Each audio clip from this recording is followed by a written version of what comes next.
എനിക്കൊരു ജോലി ശരിയായിട്ടുണ്ട്. ജോലി ശരിയായിട്ടുണ്ട്. വാഴപ്പണയിലല്ലേ? അതല്ല, കോഴി വളർത്താനാണ്. ആശുപത്രിയിൽ. ആശുപത്രിയിൽ എന്തൊരു ഡെഡ് ബോഡി ആയിട്ടാ? അതല്ല, അടി അറിഞ്ഞില്ലേ? എന്തര്? എന്റെ കൂട്ടുകാരൻ മനോജില്ലേ, മനോജിയുടെ പുതിയ ആശുപത്രി തുടങ്ങി. ഇത്രയും മുതലാളിമാരൊക്കെ നിന്റെ കമ്പനിയാണ്? പിന്നല്ലാതെ എന്തുമാത്രം മുതലാളിമാരുണ്ട്. എന്നിട്ട് നീ അവന്മാരെയൊക്കെ പരസ്യം എനിക്ക് പിടിച്ചു തരാത്തത്? ഈ പരസ്യം പിടിച്ചു തരാം, ഈ ആശുപത്രിയുടെ പരസ്യം പിടിച്ചു തരാം. പിടിച്ചു തരണം. അങ്ങനെയെങ്കിൽ 5 പൈസയുടെ ഗുണം ഉണ്ടാവട്ടെ നിന്നെ പറ്റി. ഇപ്പൊ സംഭവം എന്താണെന്നറിയാമോ? അവൻ പറഞ്ഞ് അളിയാ നിനക്ക് എന്തെങ്കിലും ജോലി ആവശ്യമുണ്ടെങ്കിൽ എൻ്റെ അടുത്ത് പറഞ്ഞാൽ മതി, ഇവിടെ തരാമെന്ന് പറഞ്ഞിട്ടുണ്ട്. തന്നെ? അവിടെ തൂപ്പ് ജോലിയൊക്കെ കാണുമല്ലോ. തൂപ്പ് ജോലിക്ക് എൻ്റെ പട്ടി പോവും. പിന്നെ മോർച്ചറിയിലും മറ്റേ ഡെഡ് ബോഡിയെ കുളിപ്പിക്കാനും എടുത്ത് വെക്കാനും. വേറെ ആളെ നിർത്തും ഞാൻ. പിന്നെ നിനക്ക് എന്തൊരു ജോലി? നേഴ്സ്. എങ്ങനെ? നേഴ്സായിട്ട്. നേഴ്സ്? ഓ, നമ്മൾ അവന്തി മോള് ചെയ്യുന്നില്ലേ? നീ എത്രാം ക്ലാസ് വരെ പഠിച്ചു? പഠിപ്പൊന്നും കാര്യമില്ല, എന്റെ കൂട്ടറിയില്ല. അത് അല്ല, ഈ ബയോളജി അതിലാണ് വരണെന്ന് അറിയാം. അതറിയണ്ടല്ലോ. അതുകൊണ്ട് കെമിസ്ട്രി അറിയാമോ? അതൊന്നും ജോലിക്ക് അറിയണ്ടല്ലോ. അതുകൊണ്ട് സുവോളജി അറിയാമോ? അറിയാ.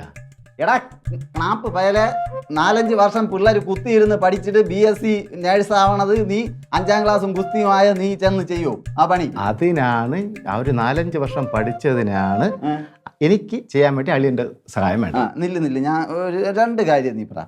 ഹൃദയം അറിയാലോ? ഹൃദയം. പിന്നെ ഹൃദയം അറിയാം. മോഹൻലാലിന്റെ മോന്റെ സിനിമ അല്ലേ? അല്ല, എനിക്കറിയാം.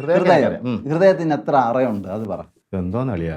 ഹൃദയം എന്ന് പറഞ്ഞിട്ട് പത്മനാഭസ്വാമി ക്ഷേത്രത്തിലെ അറ പോലെ ഇരിക്കുന്ന സാധനം. ഹൃദയത്തിന് അങ്ങനെ അറയൊന്നുമില്ല. എന്തോന്നത്?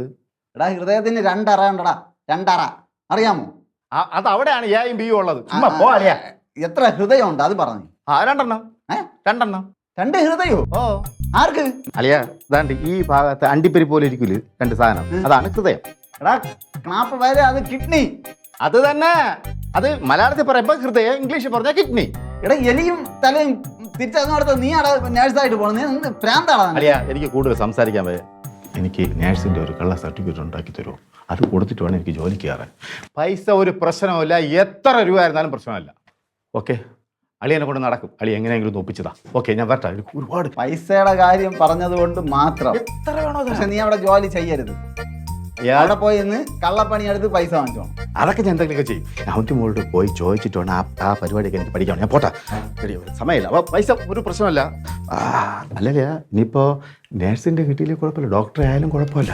ഡോക്ടർ? ഓ, അതാണെങ്കിൽ കുറച്ചുകൂടെ പൈസ തരാം ഞാൻ. MBBS doctor Jayan. അതെ.